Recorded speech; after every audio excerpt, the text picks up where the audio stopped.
They're called dance. Defers to Booker for the long range. P-H-O-E-N-I-X. Phoenix Suns, and you know we up next.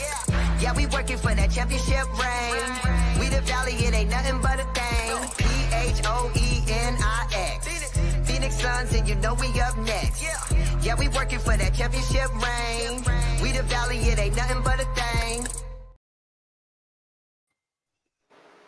Welcome, everybody, to the Aussie Suns Fans podcast. I'm your host, Gavin, and we are joined by everyone's favourite piece of shit, Boyd. Boyd, how are you, my friend? Yeah, I'm all right, mate. I'm at peace again. I've been at peace and not peace and all that sort of stuff, but I'm kind of at peace again, and it's kind of serene right now in my Suns fandom. It's a serene place, the serenity. Just you've gone into a world of zen. How's the serenity, Gav? How's the serenity in the world of zen? It's an amazing place to live in. I think it's just like we've gone to a point of inevitability, right? That's where we are now as Suns fans, is we're in the world of inevitability. It's inevitable that there's more pain on the horizon in the run home. There's an inevitability that our best is going to be potentially a play-in spot, which will only prolong the pain for one more game than what it needs to. There's an inevitability that this off-season is going to probably be our busiest time if we want to do podcasts, because some shit about to go down, boy. Oh, yeah. Talk to me, Gav. Let's talk. What are we going to start on? Let's talk about the pain, Boyd. Let's make this a session to ease our souls. I know that our souls are, and let's make us a little bit bigger. So there we go. Yeah, I could. Yeah. Yeah, we were a little bit tiny there. Let's ease our souls, Boyd. Let's talk about the pain. Let's talk about where you see this team right now. What is it that we're dishing up? What is it that the team is dishing up? Where do you see the positivities? What's going to happen for the remainder of this season? Is there anything positive to come from the remainder of the season? Well, there was, and then there wasn't, and then there kind of was again. And as Suns fans, we con ourselves into fucking jumping back on again. But it's always been the same shit on repeat all fucking season, you know. And it's been defense, it's been leadership, it's just a different thing fucking up every week, or the same thing a lot of the time, just in a slightly different way. And it's like, well, fuck. And then all this other shit, all this outside noise comes in, and as a fan base, Gavin, we're looking for fucking reason. We're looking for excuses for the team. We're looking for things to lash out at and get mad at, and there's fucking plenty of it there. There's plenty of it in plain sight, just watching the game, and there's plenty happening in the general media. You know, Coach Bud, KD, Booker now. Fuck, I hate that Booker's been dragged into this, and well, he's in the middle of it. He's our fucking franchise player, but yeah, mate. So yeah, the pain is.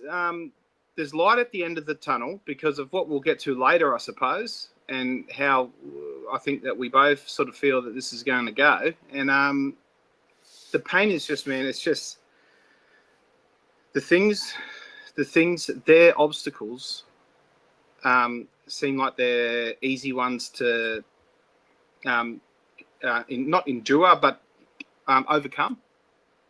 It's like pretty simple shit that you think that would get fucking stomped on and addressed really quickly.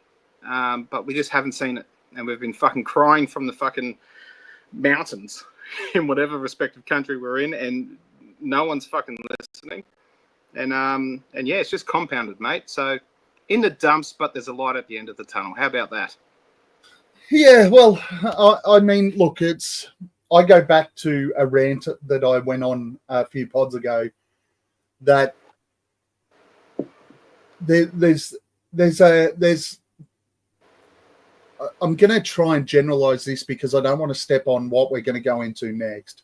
Yeah, no, it was tough. There is unless we blend it all together. But don't do it, mate. I fucking no. We want this to be standalone. So there's the thing that frustrates me the most is the lack of care. Now they can easily come out and we've seen them, multiple players, coaches, everybody talk about their key factor being off the charts and all this sort of.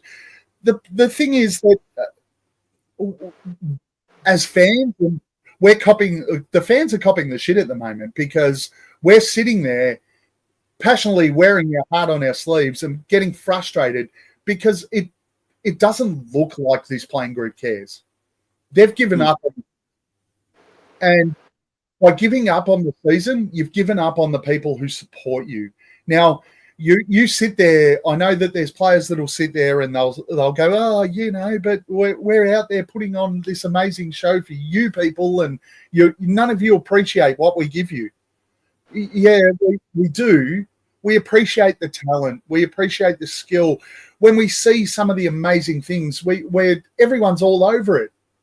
We jump all over it. All you have to do is go on and watch somebody from Cleveland put on Donovan Mitchell is better than Devin Booker, and watch Suns fans fly to the defense of Devin Booker. Yeah. All you have to do is go on and watch somebody attack a Suns player on Suns Twitter from another team and watch what rolls out afterwards. They're called to arms because Gav, we did it for fucking 10 or 12 years. And it was every single game, and we found the fucking bright spots as a fan base, and that's what we talked about. So we're the fans. But right? those games, those players look like they gave a fuck. This team doesn't. Exactly, and so that's where we're at, and that's why everyone's lashing out and getting so fucking upset. Yeah, it's because you want to know why we're frustrated players. Our ceiling isn't here now.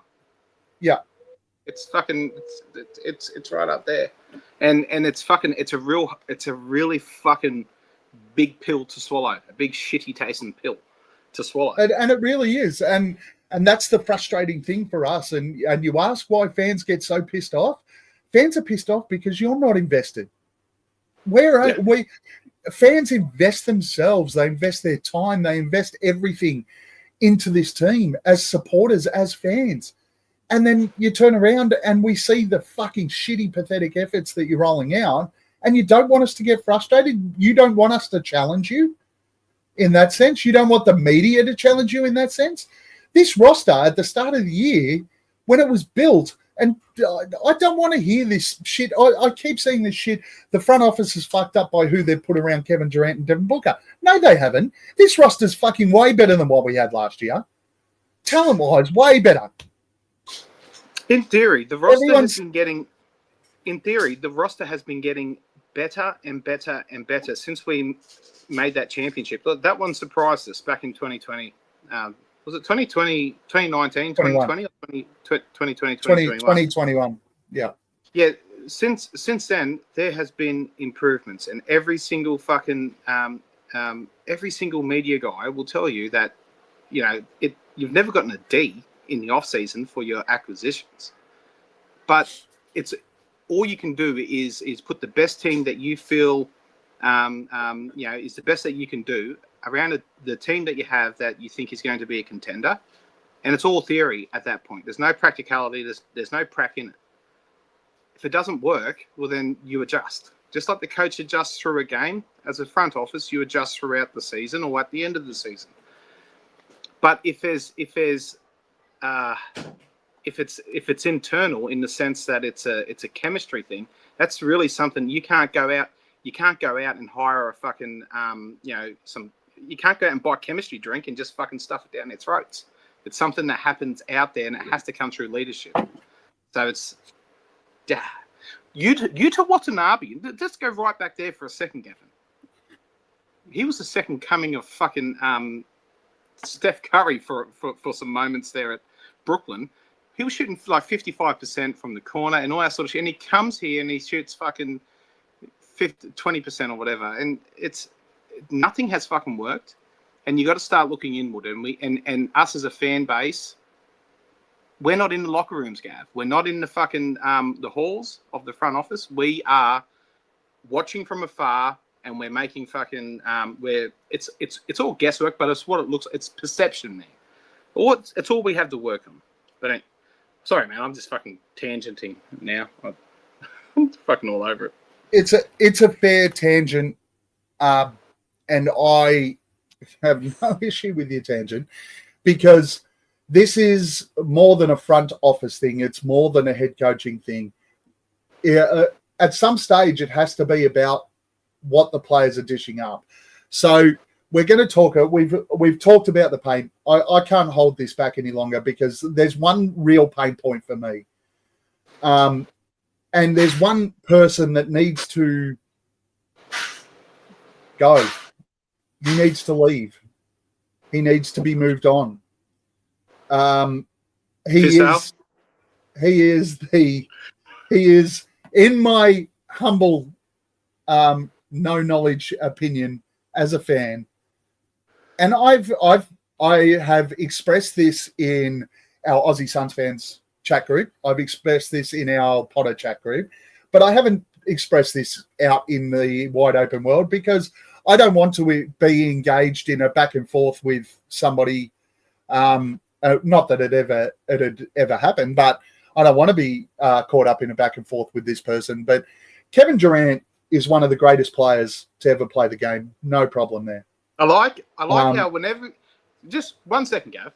I love how when anyone has something to say about Kevin Durant, they have to preface it with, he is a fucking greatest fucking, one of the greatest fucking offensive players ever. Everyone feels like they fucking have to do this. I know.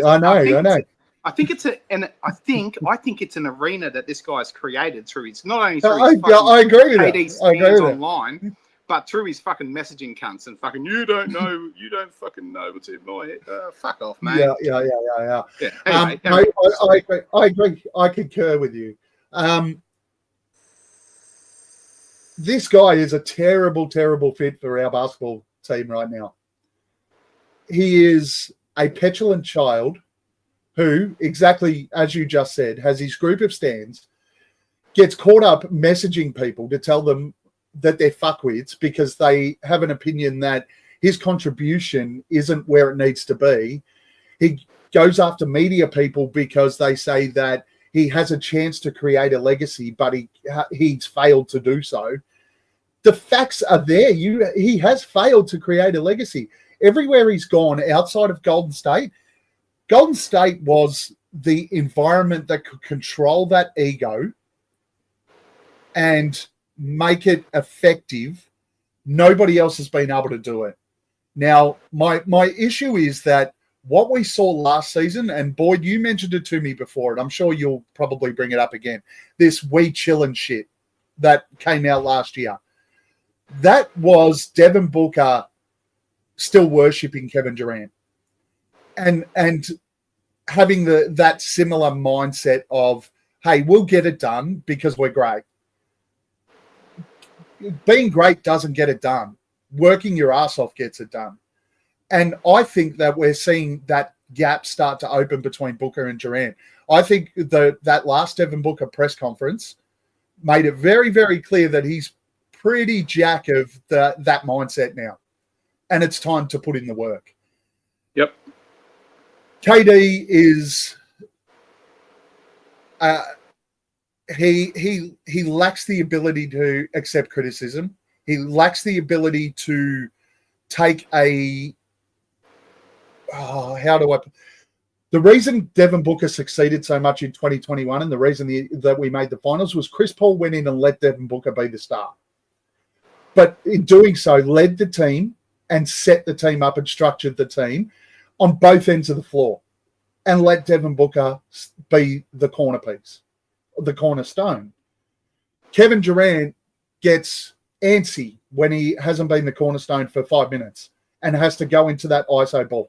He could shoot the fuck out of the ball. And we know he's going to hit some of those amazing shots, but he'll also turn it over 4 or 5 times in that period.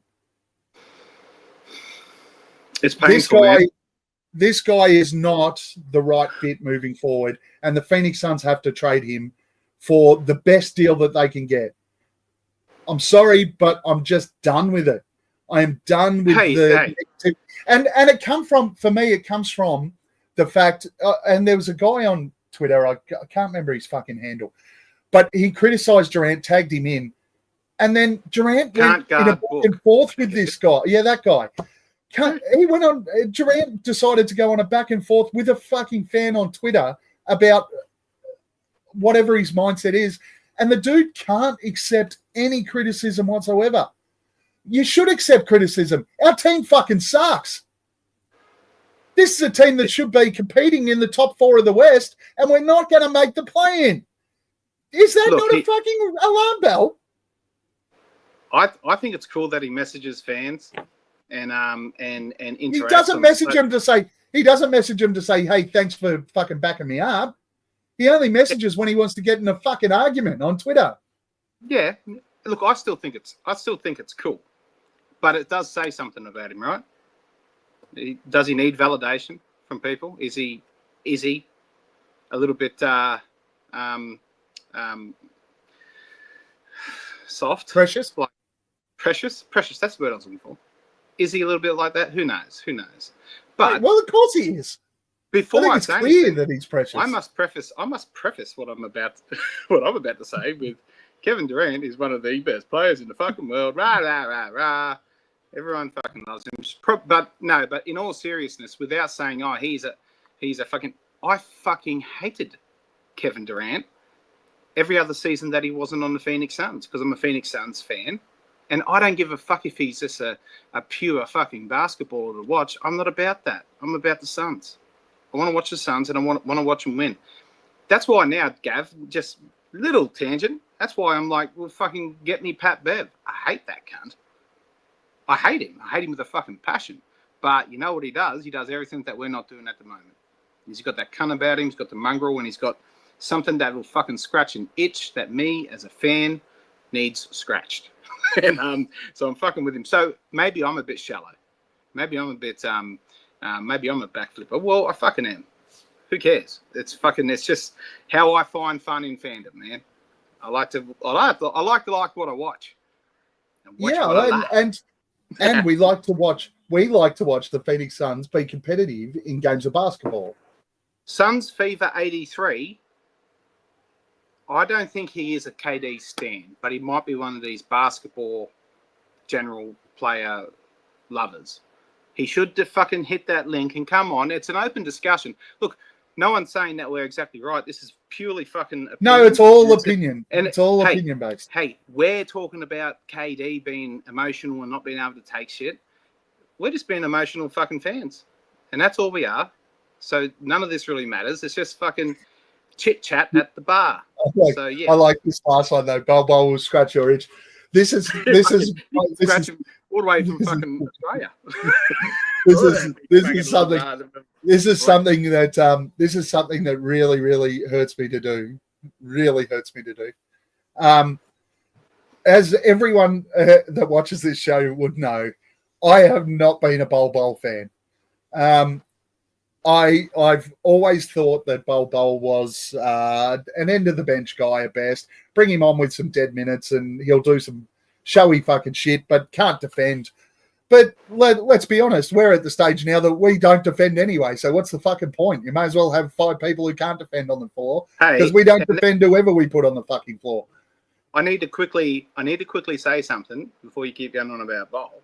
Or if he comes up again later in the pod, if anyone's watching this at any time, just know that Gavin only as early as a couple of days ago was fucking still bashing Bol like a legend. He was sticking to his guns. He was up on that fucking Bol was a fucking dead shit hill, and he was fucking dying on it. He was getting fucking shot at, and he's just fucking. I didn't want to leave. Bleeding. He didn't want to fucking get off. Here we go. So I will say, Bol since starting has been playing extremely well. And as far as I'm concerned, Kevin Durant can take his spot at the end of the fucking bench and just leave Bol in. Bol. Fucking hell. Hey, but you say, oh, he may as well play now because no one else is playing defense. At least the cunt tries. He just doesn't Yeah, fucking. he tries. He just has no good misreads. at it. It's more of an IQ thing with him. Yeah, If he knew where to fucking go, he'd fucking be there looks in like a flash. he looks like a giraffe. He looks like a giraffe on skates. On the defensive end of the floor, if you get him outside of the key, he looks like a giraffe on skates. Look, the one thing it does is make me laugh. So I'm okay with that at the moment because one thing that Suns fans we do need at the moment is fucking something to laugh at. So, no, he has been playing extremely well. He shoots the fuck out of the ball. I'll give him that. People talk about pure scorers, but he's got a knack. But and it's not just limited. He's not a one-dimensional scorer. He's got it right out to the perimeter. You see him with these little fucking floaters. Now, for him, a floater over a defense isn't much, but he does it from baseline. He does it straight up. He's got fadeaways in the mid range. It's really pretty. But the problem is that if he just can get to his spots a bit better, and he can he's so awkward to have in a lineup. It'd be hard to sort of acclimate him into what you're doing as an offense because he's just such a tweener, top of a body shape. He's just, where do you put him? Well, somebody wants to join the conversation. Thank you so much for joining us. Suns Fever, welcome on the show. Thank you so much for joining us. Yeah. What's going on, mate? What's your real name? Well, I appreciate the invite, guys. Can you hear me? Yeah, we can. Thank you for jumping on. What's your real name? Okay, I don't know if you guys can hear me. My name's Don, man. Okay. What's your name? Okay. Don. Nice. Thanks for joining us, Don. Appreciate it, mate. What is it? What do you want to talk about? Do you want to give us something about KD?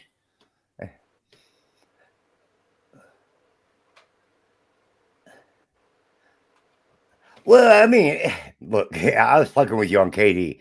I love KD. I think he's one of the best. But he's got to go. He's got to go. I mean, we got to build.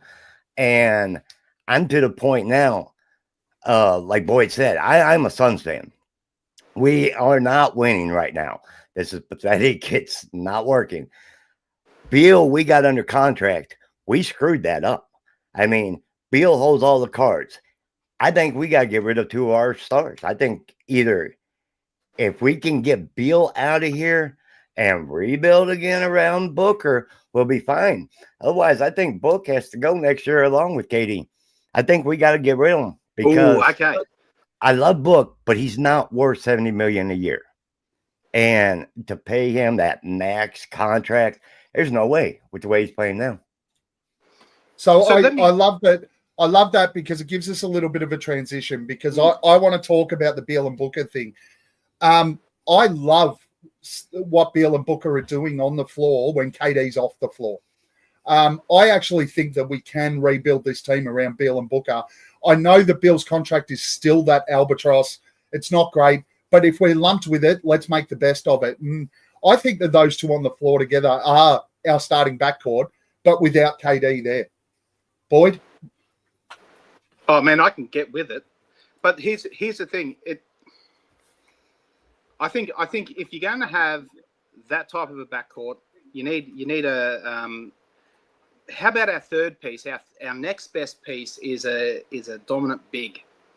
How about we get away from the just having everything perimeter based and just have something meaty in the middle that can just change it up and make your offense look like a completely different creature.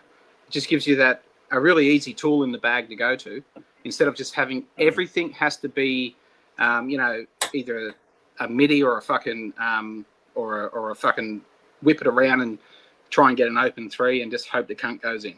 So it's tough. It's tough to not have that option. Do you want a bit of KD for Embiid? Oh, is that where you're heading? Hey. I'd love it. I'd love Embiid. I just don't know about his health. Like he could come back next year and be fucking well, yeah, but what health aside? Put health aside. If he was healthy, would you get with it? I wouldn't. I think you just bring it in, KD. I'm talking to Don. Well, if You, you're I healthy, he'll it's one talk thing. to you all the time. I mean, he got to be healthy. He's not, he's never healthy. If he was healthy, would that be your ideal fit as the third man in a Brad Beal and Devin Booker backcourt? Whether or not he's a third, second, or first, but just a big like him in his prototype. I love old school ball. I think I would love a big center, but Yeah. I'm not going to pay him that money to sit his ass on the bench half the season and not be there in the playoffs. So the what ifs going by history ain't going to happen. What? I mean, Okay. hell, what if we had, I'll add a little caveat, if that's the right way to use it. And you then tell me, if we were to rehire Aaron Nelson from the Pels, I don't think he's there anymore, actually, just quietly. But if we were to rehire Aaron Nelson, our fucking witch doctor from all that time ago, and then got Embiid back, can he fix him? And that's a little bit tongue in cheek. No, you're still not buying in, are you, Don? no, You don't want any piece of Joel. Okay. All right. no, I don't. Well, someone like I do Okay, think I know my we need question. to get a big, but I think he just washed. So my question there is where we've got the Beal and Booker backcourt. That's where we're at. KD, we're going to trade him. Where are you trading him? What are you bringing in? Who's the big? If it's not Embiid, who's the big you want to target currently in the NBA? Would you like that experienced, solid big that's already there, or do you see something in one of the young bigs that are out there at the moment? Oh shit! I think we need youth. I really do. I mean, looking at, it's a different game, man. It's from where I grew up watching it. It's so different. Richardson. Okay, somebody similar to him. I was not big on Richardson because you go and sit on the bench behind a second-year player, and you're a fifth, sixth-year player. There's a reason you're on the bench. The young kid that's playing center in Charlotte ahead of Richardson, something like that would be dynamic in the middle, and I don't even know the kid's name. I don't. Mark Williams. Okay. Mark Williams. But I don't know who's going to be available this summer. I mean, and again, with all the backdoor deals, who hell knows what we can do. But we got to do something. I mean, we're come on. I mean, we're not. We're degressing, and I have got we're one. going to have one or two players that we're going to keep. We are going to keep Beal if he doesn't want to leave. And if I was Beal, I'd say I ain't leaving. You signed me this. You knew it. I'm staying here. I like Phoenix. So that means you really need to get rid of both KD. So now where are we at? We're pretty much scrapped. And that's all because, we dug a hole that we can't get out right now. Yeah, I think I don't. I'm always going to live in the camp of not trading Book. I don't want Book to go. I'm still in that camp. Look. And I think that the Booker Beal backcourt can work, right? For me, if we're targeting a big, the only problem with this big, and I also think that this is doable, by the way. The only problem with this big is he's young and already into his career he's had injury concerns. But he is. I think that there is an opportunity there for the Suns to trade Kevin Durant to OKC and go after Chet Holmgren. I work that. I go for that. I think that's where if the Suns, to get that center in, really the center has to be the cornerstone of the KD trade. Because we're not signing anyone. Let's be honest. We're way out of whack for being able to sign anyone. Yeah. But we're getting to the point where they're not going to want to come.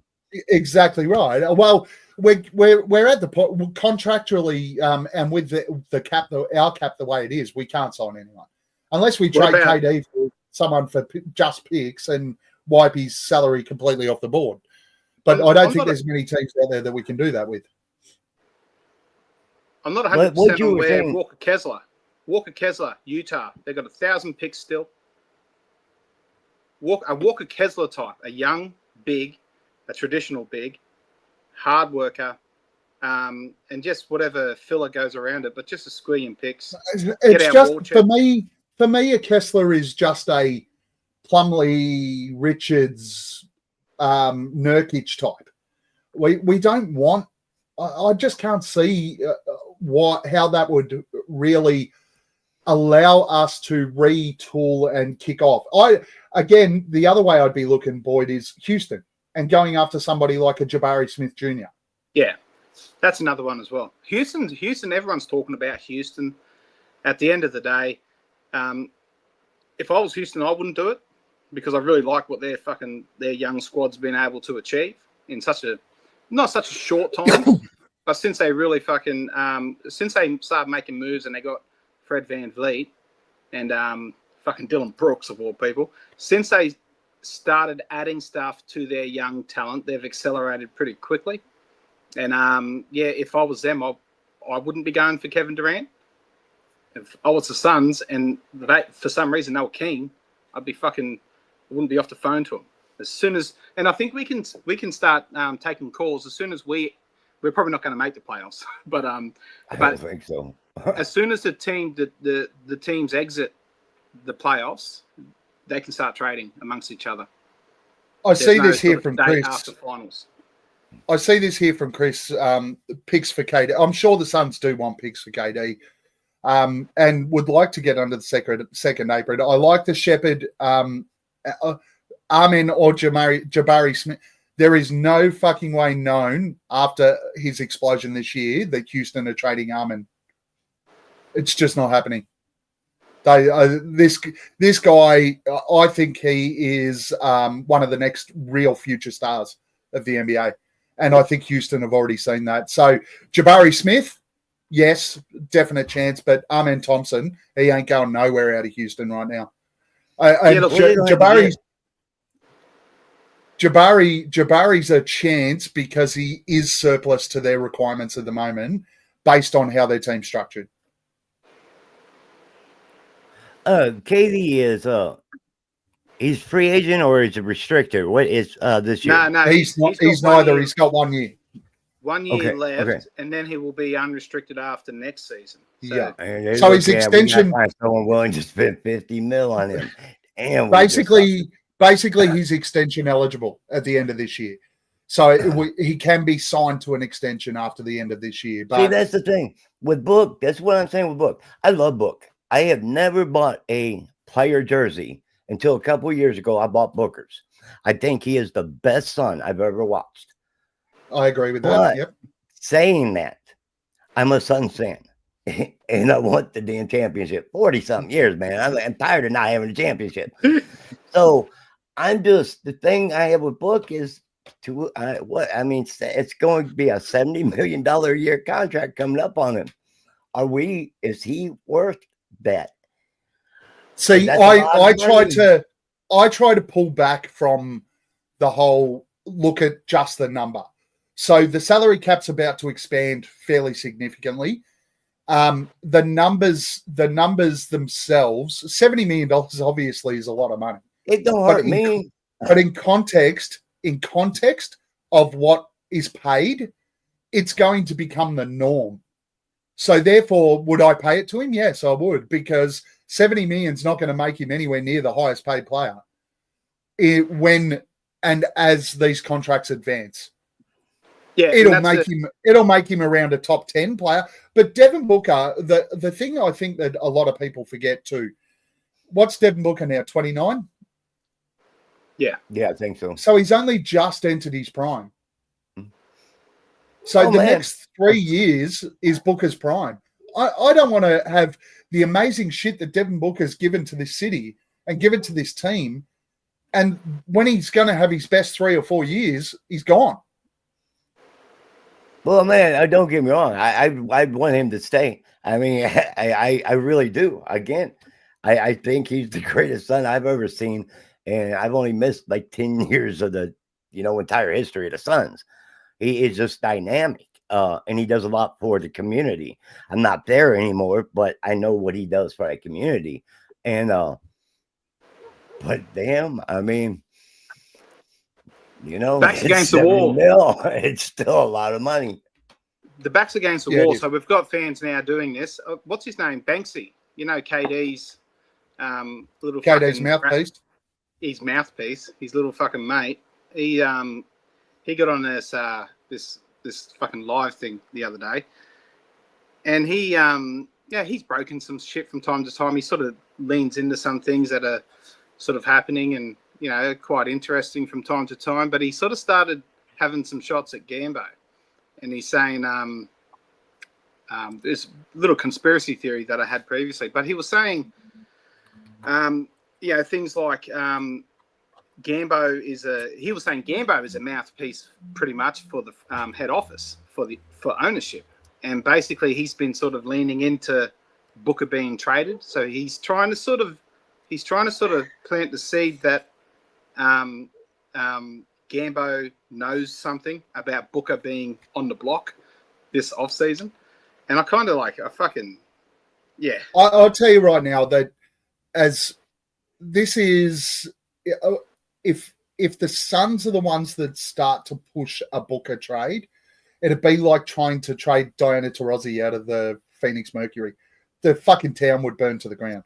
I'm going to jump off, guys. All right. Thanks very much for joining us, Don. All right. They'd burn the joint to the ground. The only way Devin Booker, to me, gets traded is if he demands to be traded. I hope so. Now, for your Banksy comment, I am going to go back to the Kevin Durant. I don't think KD. I think KD and Book are completely different paths right now. So if KD wants Booker out so that he could run the team, it wouldn't surprise me that Banksy's dropping these hints. Oh, did you read my conspiracy theory? Yeah, I like it.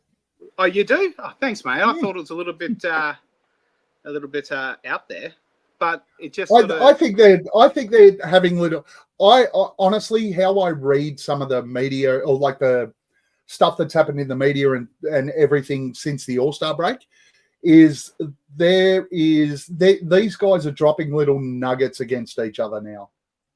Yeah, little posturing moves, little. Yeah, I know what you mean. I know what you mean, and that's where we go. Like, again, we're fans. This is all we get. We get left in the fucking. As a fan, I'm taking Booker before KD. Like, see you later, fucking Kevin. Yeah, 100%. But Kevin's like, well, hang on a second. They're blowing this thing up. Why does it have to be me? Jake, I like Jake, click the link and get on the fucking podcast. Cockhead. I'm 100% with you there. It's like flat out. He is. It is. You cannot trade Devin Booker ahead of Kevin Durant here, because Devin Booker. If we rebuild around Book, I think that the timeline of re-engagement is quicker. If we build around Kevin Durant, he's doing it for himself. Now I know. Look. I think they were really tight, Chris, last year. I think that the cracks have started to appear between Gavin thinks that the novelty has worn off. And again, it's only an opinion of how I'm reading into it, right? I have no inside knowledge. I have no information. It is just how I am listening to those. And we all listen to these press conferences, nuggets differently, but how I'm listening to it, I think they're starting to take little jabs at each other. I think the Booker comments from the other day about we had to draw a line in the sand before this. Yes. I think that was a shot at KD. And I think it was a shot at Bud. I saw for not putting him into line. I don't know if it was the first Pels game or the second Pels game, but KD had a post-game interview where he was asked similar. Look, and a lot of replies that they give the media in the locker rooms could just be generic responses, and they may be looking like they're going different ways because they've just chose a different way to answer this question this time. But yeah, it was. I'm not sure which one came first, but it was within the same 2 days. And yeah, Book said there comes a time when you have to draw a line, and this is when he's getting dragged over the coals about the whole not talking. Bud putting a muzzle. But we'll talk about that in a fucking minute too. Yeah.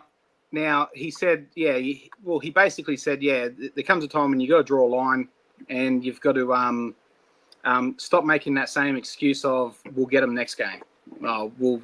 We'll move on and we'll be better next game, or we'll get that team next game. Something along them lines. And then it was just like, I think it was Dwayne Rankin shared it, or it was on could have been Insta, but it was Kevin Durant saying like exactly the opposite. It was, hey, we just have to keep moving forward and be better next game. And next time we get them, it'll be different. And like maybe it's just me, and I've just happened to listen to both of these clips in the same day. But they just like really clashed. They clashed, and I just thought, "Fuck." Okay, it's I'm connecting dots here, and I don't know if I should be, but yeah. No, I'm, and as I said, I'm kind of seeing. I feel like I'm seeing the same thing, right now. We may both be reading and watching that wrong. I also mentioned in our Potter chat the Chris Paul thing with Kevin Durant. Paul was really snippy with KD, and KD was really snippy back. Now we know for a fact, and you only have to listen to when Book broke the Suns scoring record. Chris Paul was really, really complimentary. I'm sure those two probably weren't as tight after Chris Paul was traded, but I think that Book latched on to KD as a mentor and has realized that's not working for him. So has gone back to the guy that got the most out of him as a mentor, which was Chris Paul. Gav. And I reckon Chris Paul's got a bit lippy in that game towards Kevin Durant for basically on Book's behalf. Hey, look, all this shit that's going on with the Suns, it does kind of feel like a little bit of a schoolyard fucking thing, like with some of the shit. Well, Kevin Durant's involved. So of course it's a schoolyard thing. I love that you're fucking harnessing that and you're running with it, and no one's going to stop you, because you're now saying that Booker is bitching about KD behind his back to Chris Paul. Yep. And then Chris Paul came in and as a defender. He's standing up for him on the basketball. Standing up for him. He's gone in there and gone, "What did you do to my beautiful Book?" It's just little things that I've seen, and I might have made it up in my head, but it's just what I've seen and how I've seen this all unfolding over the last couple of weeks.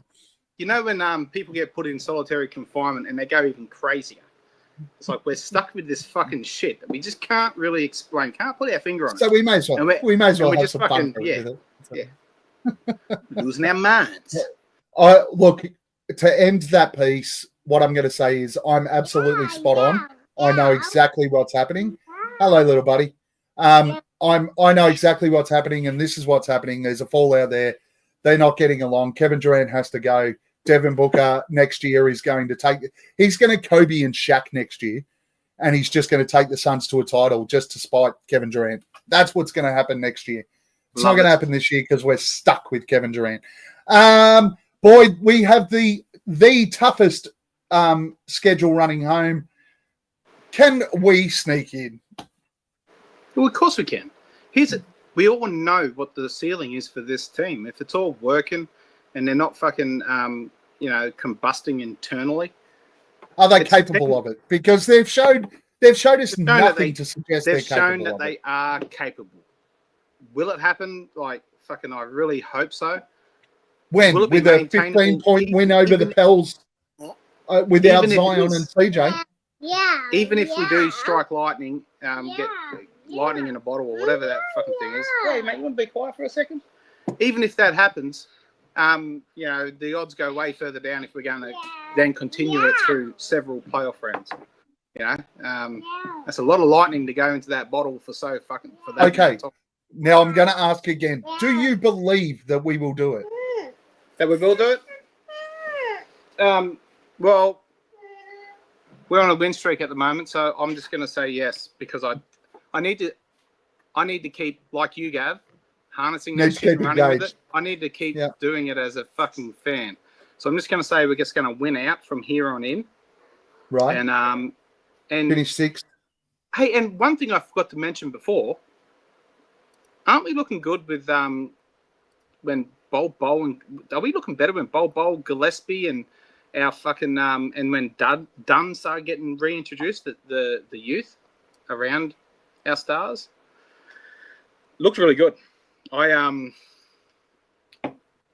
two-way players and end of the bench are going to take us to a chip.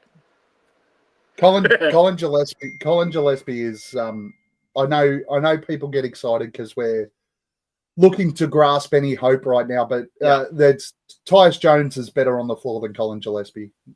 No, he's not. Yes, he is. Nah. Yeah.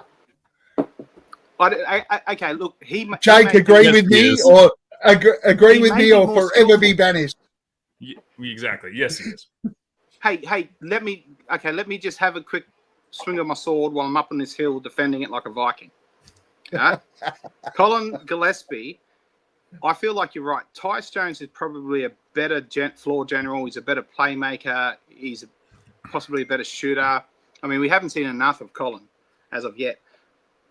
But it's either we did a fucking hell of a job freezing Tyus out, or he was just timid and deferring for a large chunk of this season. One of them two fucking things He was frozen happened. out. He was frozen out. Okay, but let me. No, you've cut me off all show. So let me cut you off for once. This is really, really important. He was very important. Yes, and you keep going. He was frozen out, but he's still a backup point guard, not a starting point guard. Go.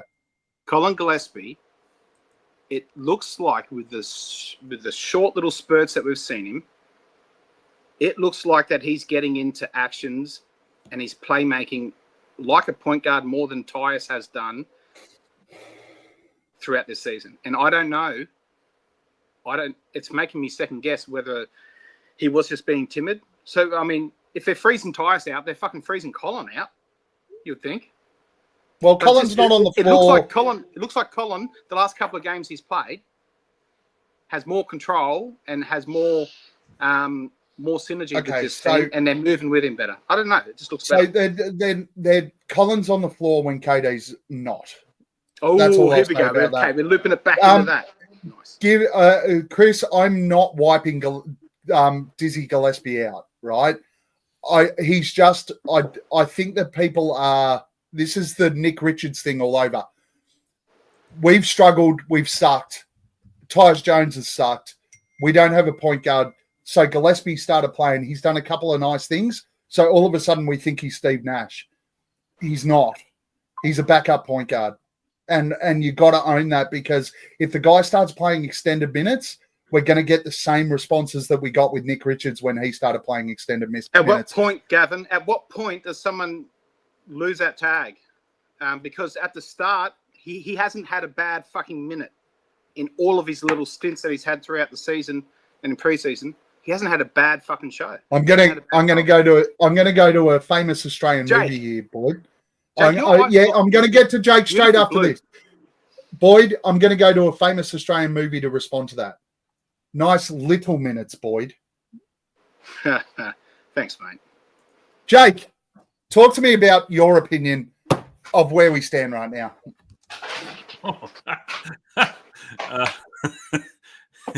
All right, I'll narrow it down.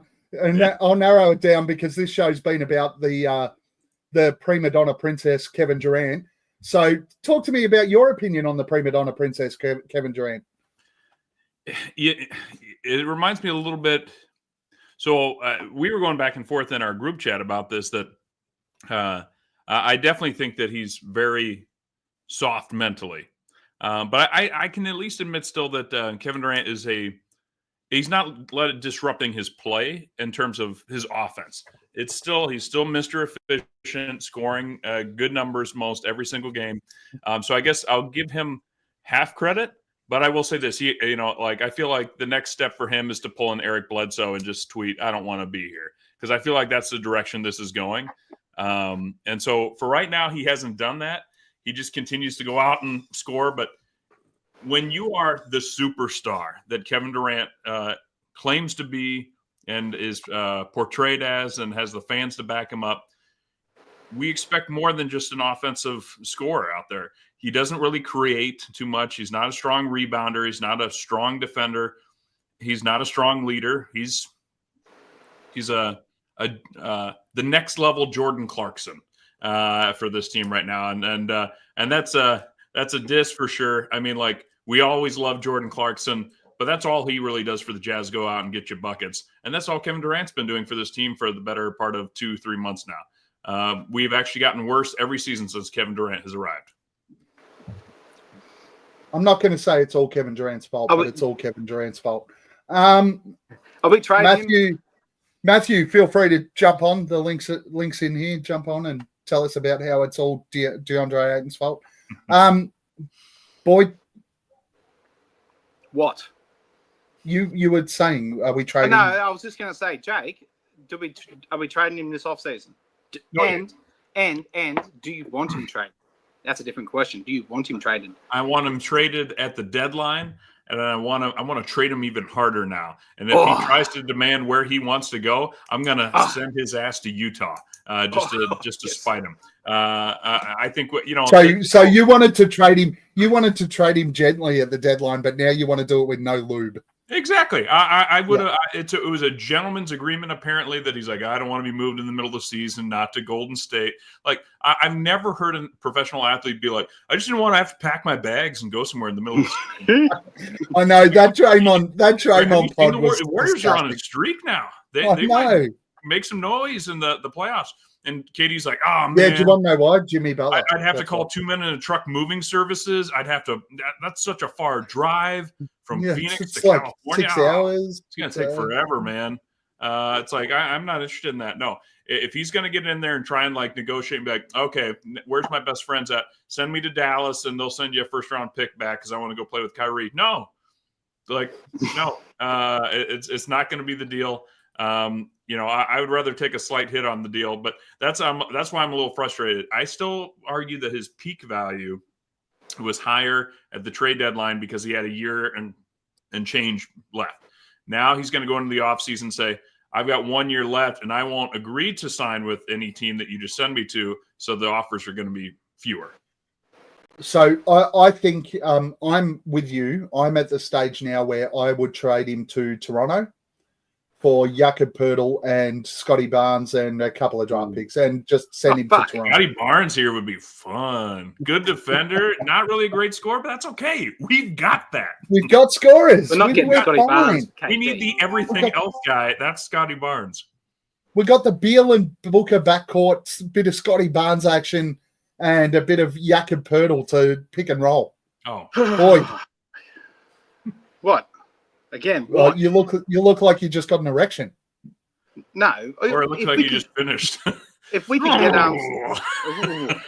get Scotty, they're not doing Scotty Barnes, in my opinion. They're not fucking doing I don't think they. I don't think they are either. But they might say, it was more. I just wanted to send him to Toronto because if you send him to Orlando, he would hate Central Florida.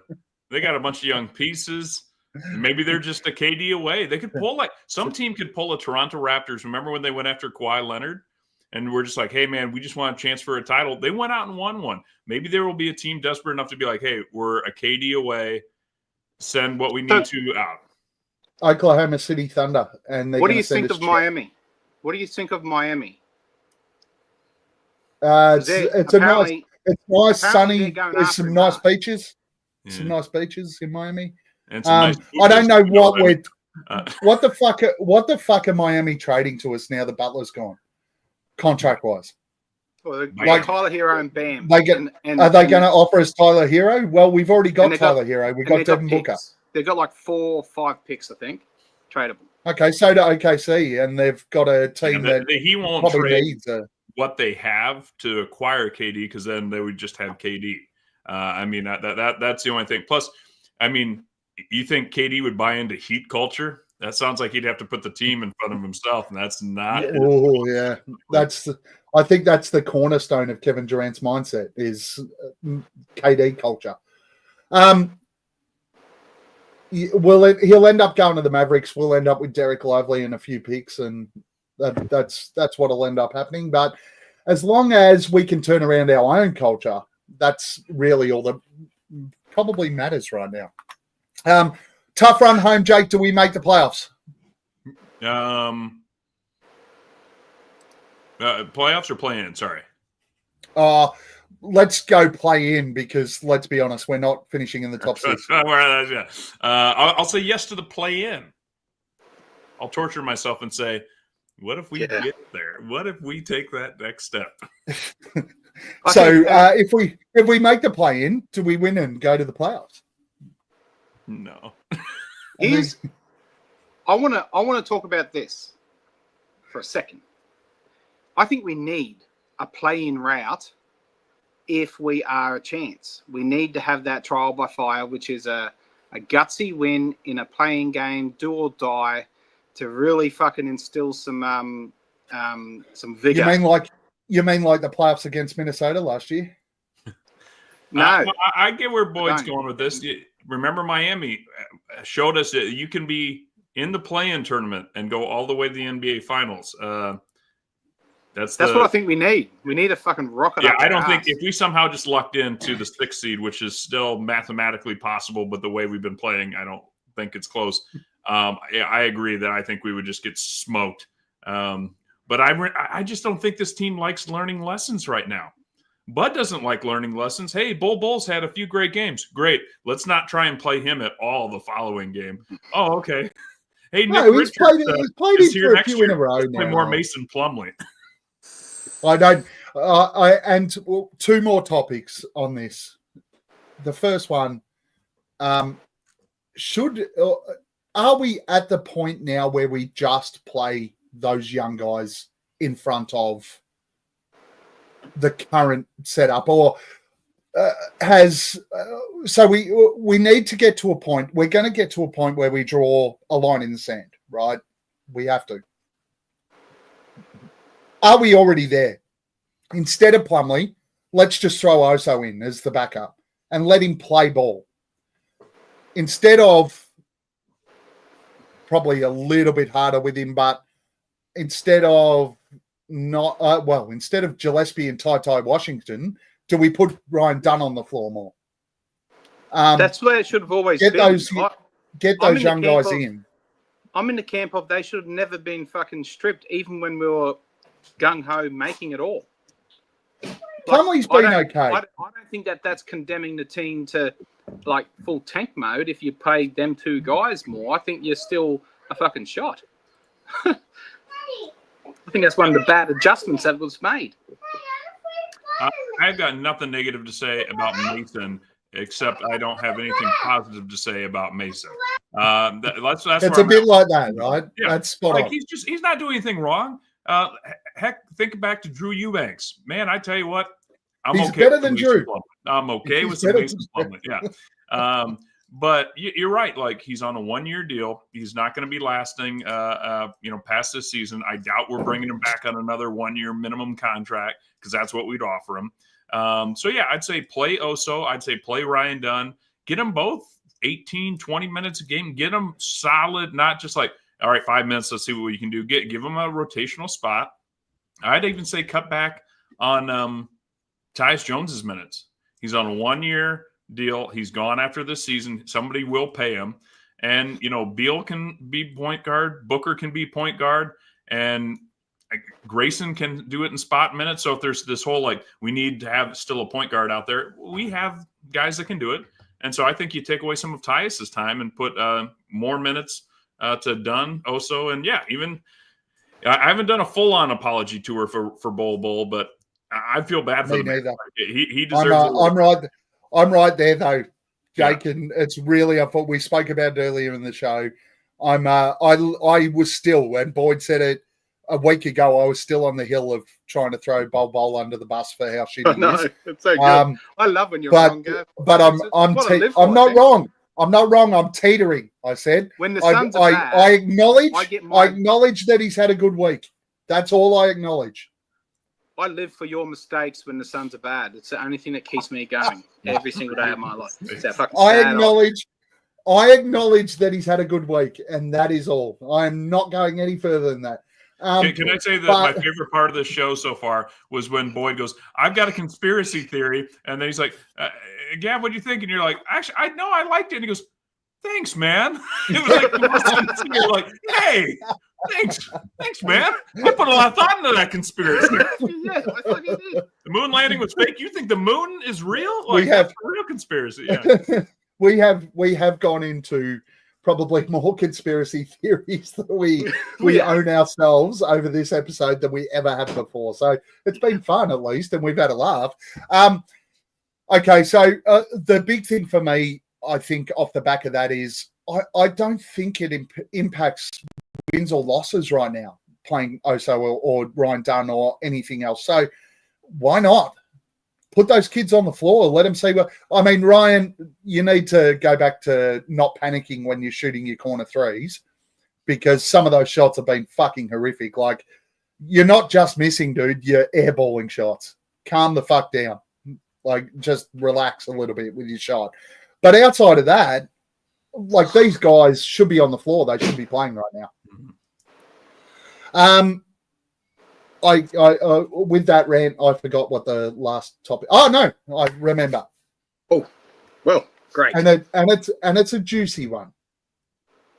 So I think we all agree. Well, at least I agree that Kevin Durant is the real problem here. What's your thoughts on if Kevin Durant leaves and is moved on? What's your thoughts on Coach Bud moving forward? Does he keep his job?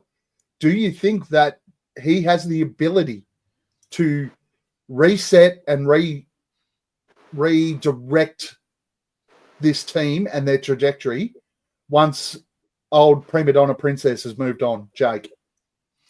I'd say I don't want to say yes. We all know my love of the Hall of Famer Patrick Ewing, but no, I think there's got to be some changes to the coaching staff, and I don't. Isn't Fizdale supposedly the defensive guy on this team at this point? And we are nothing on defense at this moment. So I don't know. You got to shake up the coaching staff a little bit. I think if you keep Bud, you got to tell him, hey, you got to let some of these guys out and find some new people to come in, because these schemes and these rotations. You mentioned KD's the problem. I think Bud's pretty close to being the problem too. Because I don't know what he's bringing to the table.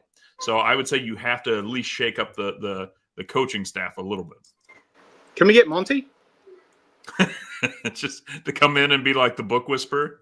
Well, I don't know. I think Fizdale's there. His sole purpose is to keep on convincing Bol to re-sign for minimums until seasons go south, and then we just start playing him and realize he's the second coming of fucking Jesus.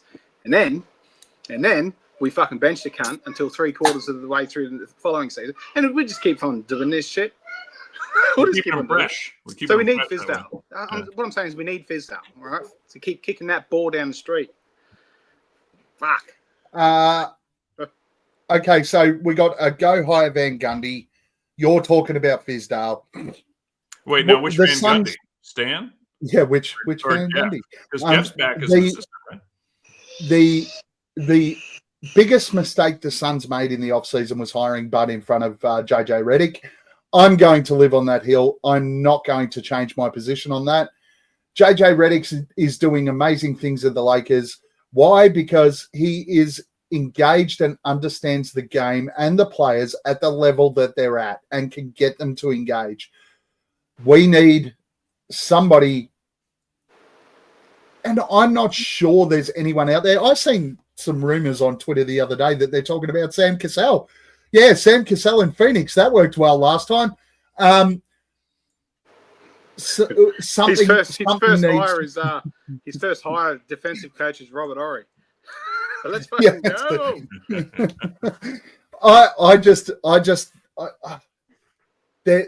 The older coaches, if we're going to keep the roster, look, It's probably, for me, it's different if KD leaves. If KD leaves and we do trade him, I think Bud can work. Right? I just think the mindset there, Bud is a superstar pleaser. So this whole, he told Booker to stop talking as much. Again, I'm going to wind back to my conspiracy theory. I think KD told Bud that. And I think Bud said that to Book. Right? I think KD said, tell Book to fucking shut up. Mm-hmm. Right? Because Book's trying to direct and lead the team in those timeouts and whatever else. And those plays or those setups or whatever aren't leading to KD. So he's going, well, Bud, you need to fucking get in. I love this again. It needs to come back to me. Needs to be about me. Say that. This is what's happened. So maybe this happened. Maybe he saw him kissing some girl and he thought it might have been his missus behind the fucking dental clinic after school. Now, all I know is that credentialed Suns media agree with me. That's exactly what happened. That guy's a clown. KD has told Bud to tell Book to pull his head in.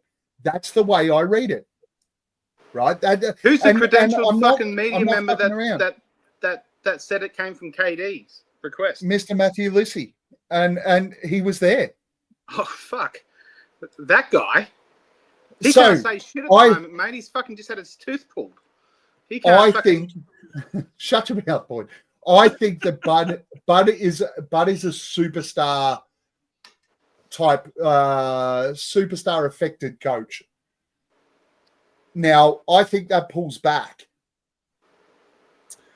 If Durant's not there, I think that pulls back and Bud can actually coach the basketball team. That cunt just called I think me it happened with Giannis. He's had success in the past. I just think he's fucking. I've never been called a yoink in my life. Me, you yoink. I feel like Bud though is a little checked out.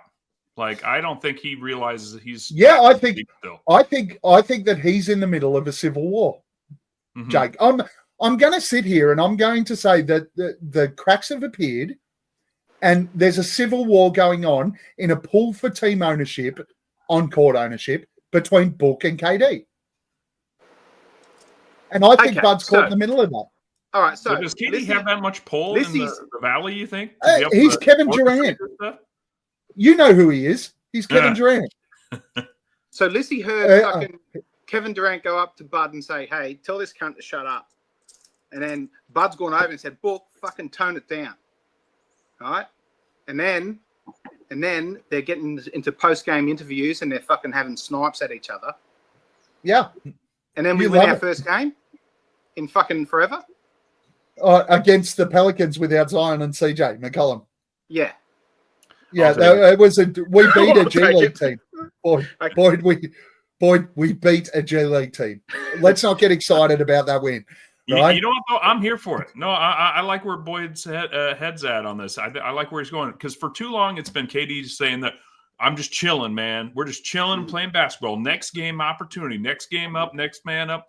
And finally, Book's like, no, we should have started actually saying no more of this. Let's stop chilling. That's not where Boyd's head is. That's where my head is. Don't give him credit for my work. No. Have you thought about this? Because of the Civil War, maybe – look at me talk myself into one more game. Let's see what happens. Because we're always desperate for that as Suns fans. But maybe this is saying, hey, KD, why don't you stop freaking chilling and actually start paying attention? Oh, yeah, you think you're better than me? Yeah, watch me go out and bust my ass trying to win.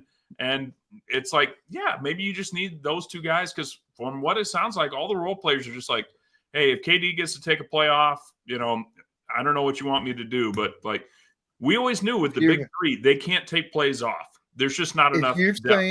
If you've seen Captain America Civil War, that's what's happening inside the Suns right now. You got a split of the team between the KD lovers and the Book lovers, and I reckon Bud's in the middle trying to manage that at the moment. So when I talk about Bud, I think if KD goes, leave Bud in the role. Don't change it. No need. I think if KD stays, we have to change coaches. And we have to have someone in that's going to go in there and wait a minute. Let me drop and not a Patrick Ewing. Bring in Pat Riley. But bring Pat Riley. No. I got it. You guys tell me how way off I'd be with this, but I think it could be gold. Going into next year, if KD gets traded, Chris Paul comes in to be the head coach.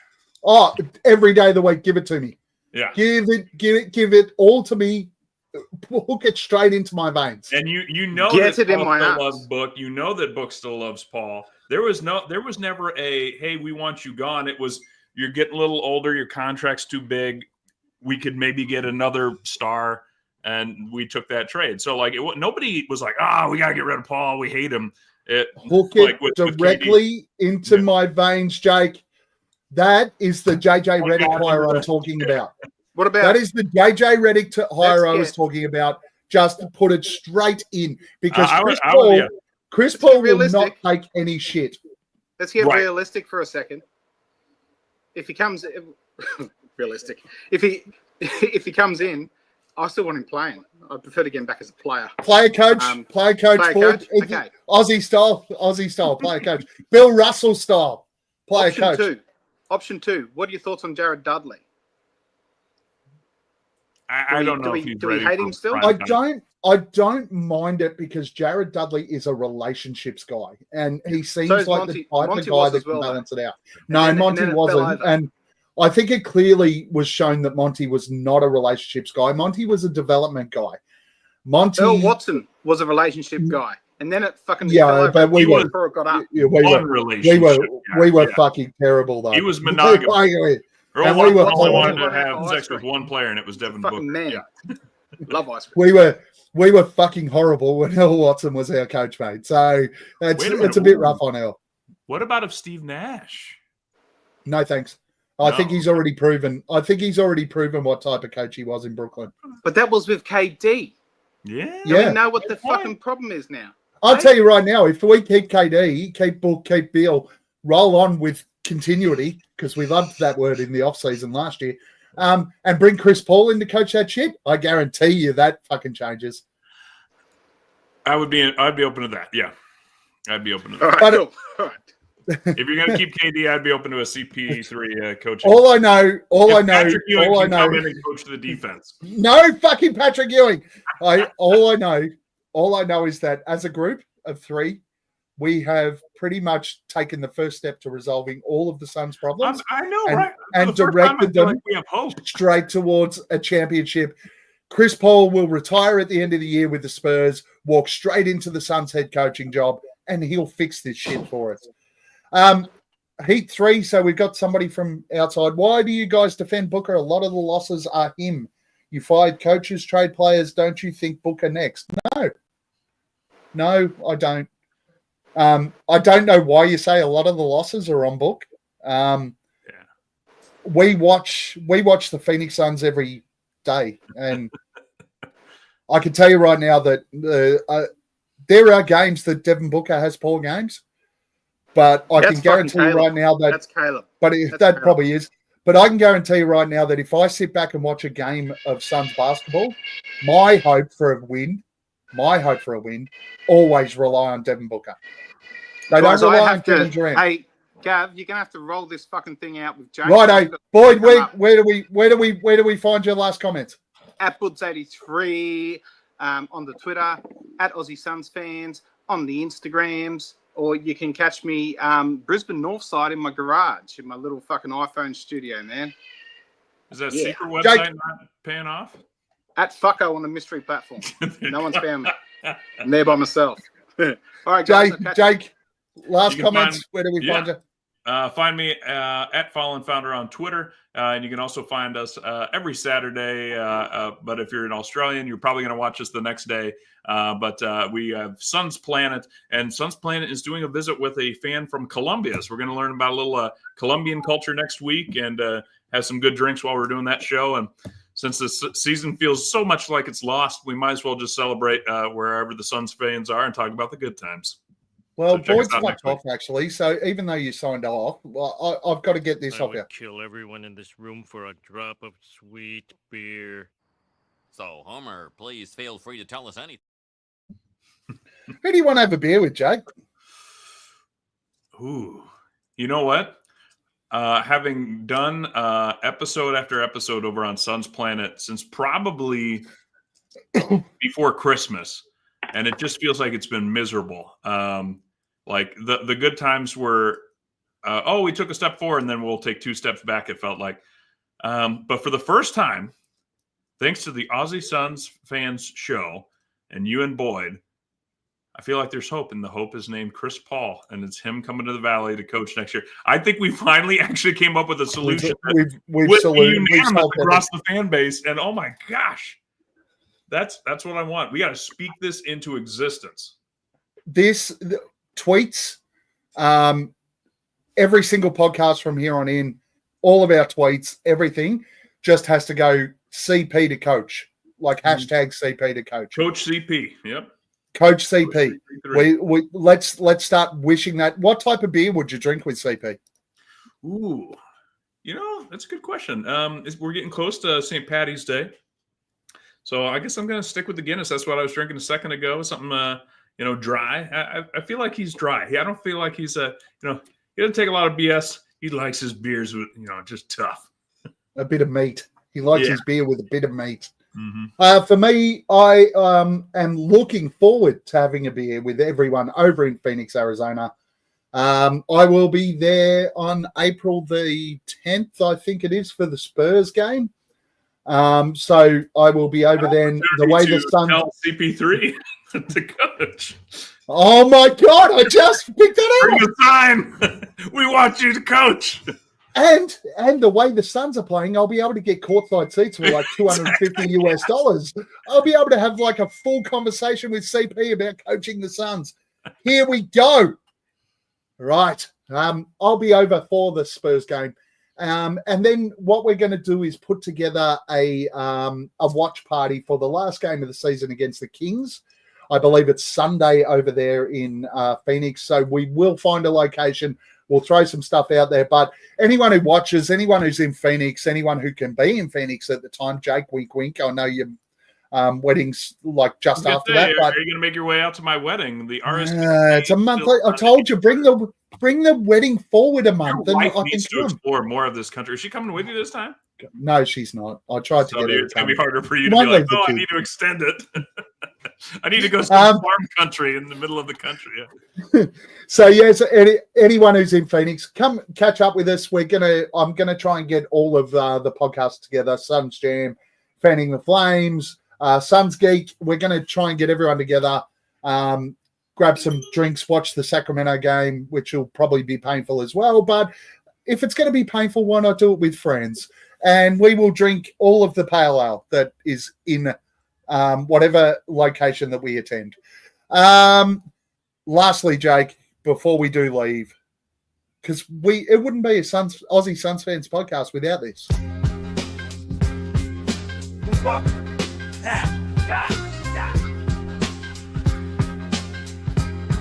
Fuck that guy.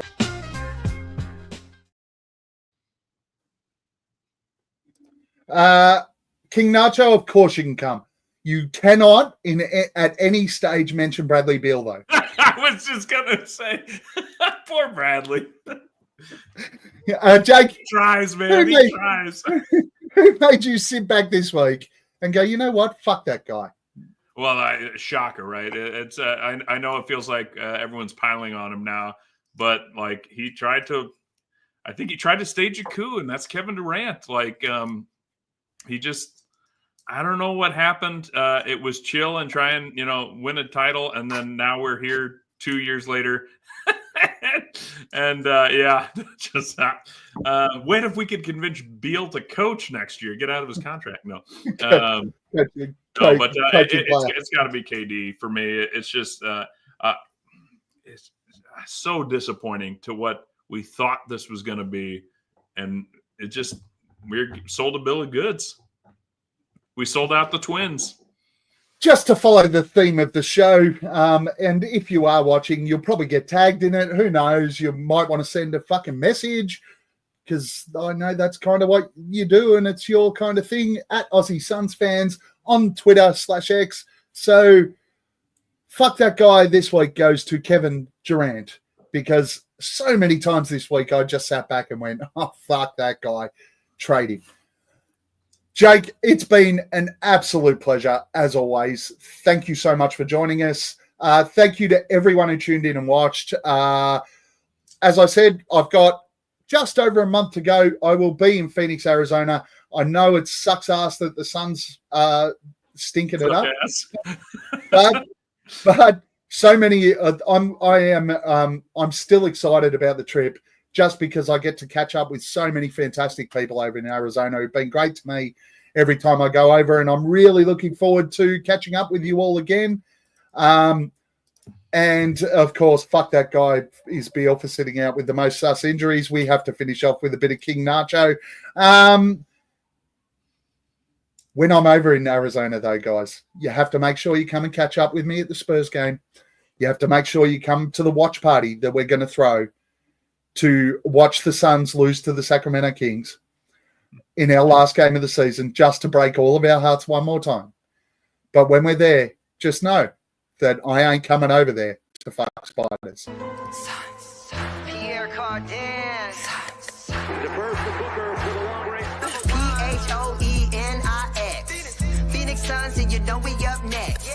Yeah, we working for that championship ring. We the Valley, it ain't nothing but a thing. P-H-O-E-N-I-X. Phoenix Suns, and you know we up next. Yeah, we working for that championship ring. We the Valley, it ain't nothing but a thing.